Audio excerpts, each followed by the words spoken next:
If there's one thing fans know about John Wick Chapter 3, it's that the action never stops.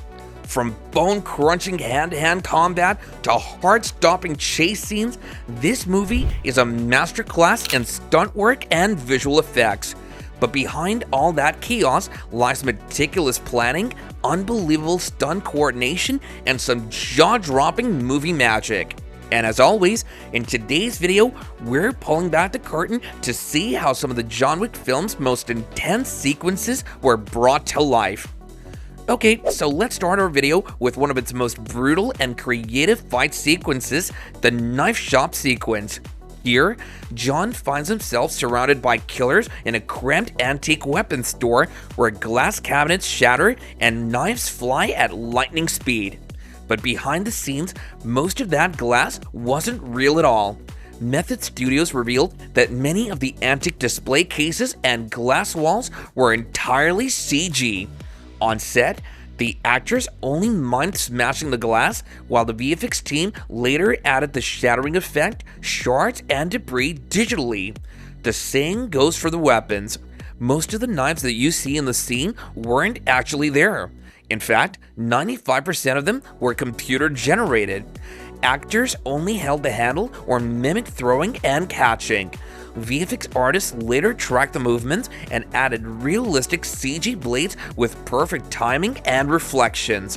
Even the famous eye-stabbing moment where John drives a knife into an opponent's eye, completely staged for safety. On set, there was no sharp blade, just a handle. The ghastly realism, eye-stabbing, and actor's eye of the knife piercing was created entirely in post-production with CGI, making it look shockingly authentic. Next comes one of the most visually stunning moments in the film, the glass room fight between John Wick, Zero, and Zero's skilled students. The fight unfolds inside a 3-story labyrinth-like structure made entirely of glass, creating dazzling reflections and endless sight lines. Before a single punch was thrown, the entire set was designed in Unreal Engine 4 as a virtual environment. This allowed the director, cinematographer, art department, and stunt team to pre-plan the lighting, camera moves, and fight choreography down to the smallest detail. But the main fight action scene was filmed on a real glass room set. While the set itself was real, the breaking glass you see wasn't always practical. Many of the shattering effects were added later through CGI. In the film's climactic moments, right after the intense battle at the Continental, we see John approaching Winston inside the iconic hotel's grand rooftop. While on screen, the Continental's roof appears vast and between the city, the truth is that only part of the set was built physically on location. For the shoot, the production team constructed a portion of the top, including some practical items, flooring, and props, while the rest of the environment, other buildings, and city scene was created using a massive blue screen surrounding the set. In the behind-the-scenes footage, you can clearly spot the large blue screen replacing the missing sections of the city. Later, during post-production, the CGI team digitally added the aerial view and city building scenes. Near the film's climax, audiences were stunned when Winston appears to betray John, shooting him and sending him plummeting from the roof of the Continental.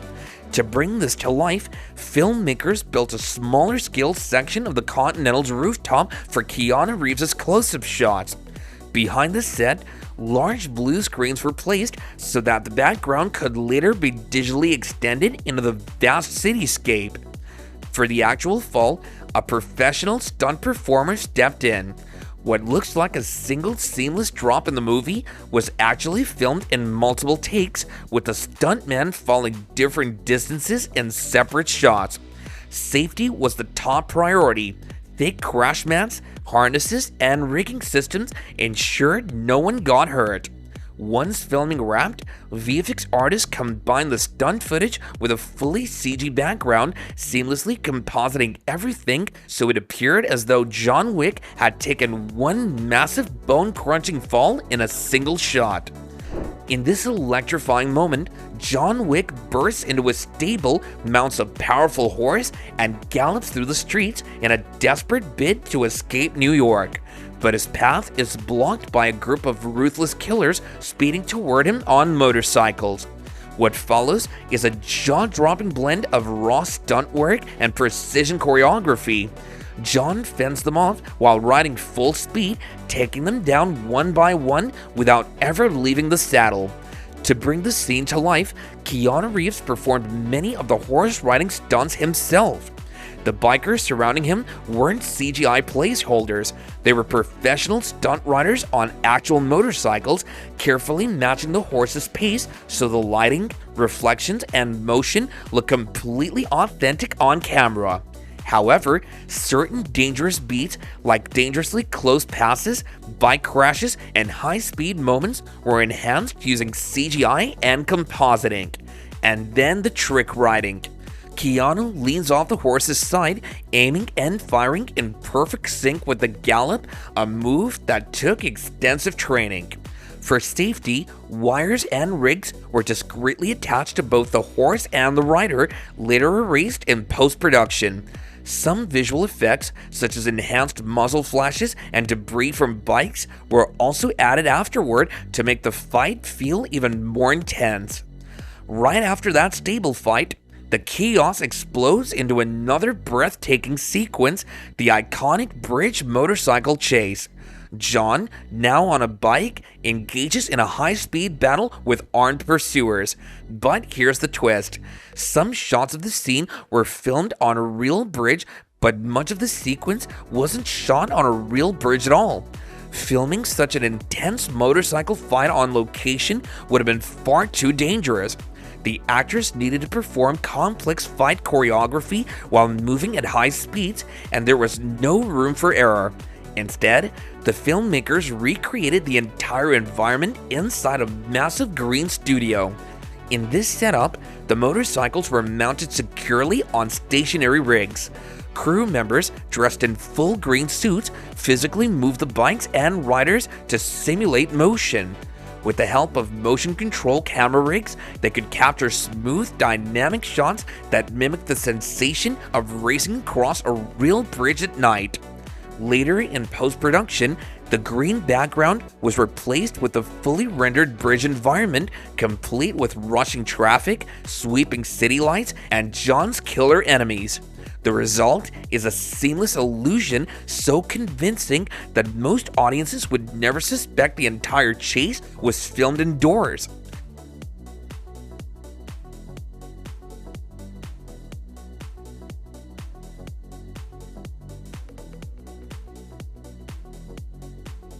Inside the dim, regal corridors of the Continental, John Wick faces a squad of high-table enforcers clad in near-impenetrable armor.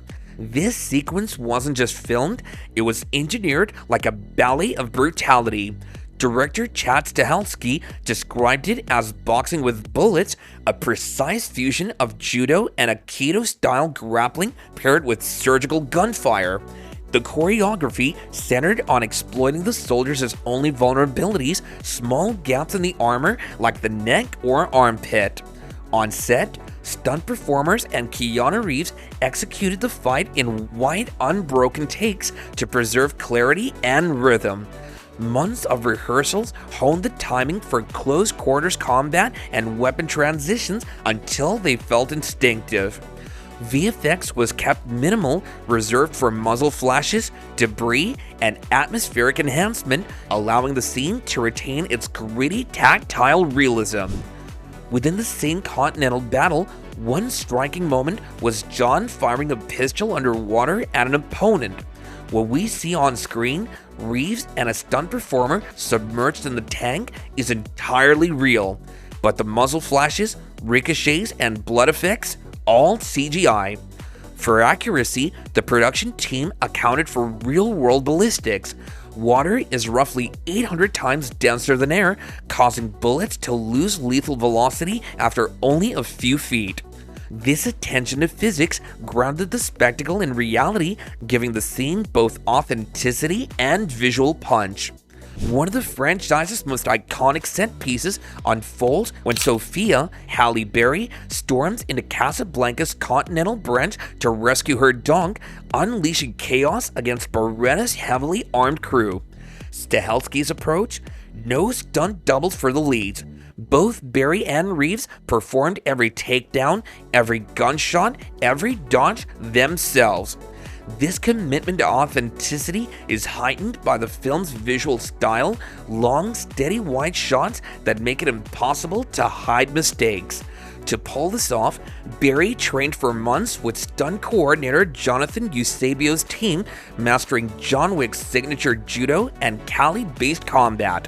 The set design was a visual feast, a blend of rich Moroccan textures and modern assassin minimalism captured with Dan Lawston's sweeping cinematography that used natural tones to keep the violence grounded in the world's aesthetic. Amid the relentless violence, one quiet, humanizing moment stands out. John, battered but alive, rushes back to the Continental. His loyal pit bull trots toward him and without hesitation licks his face in a pure display of affection. There's no movie magic here. What you see is exactly what happened on set. The dog wasn't following a cue. It was a genuine moment of connection between Reeves and the animal, captured in a single heartwarming take.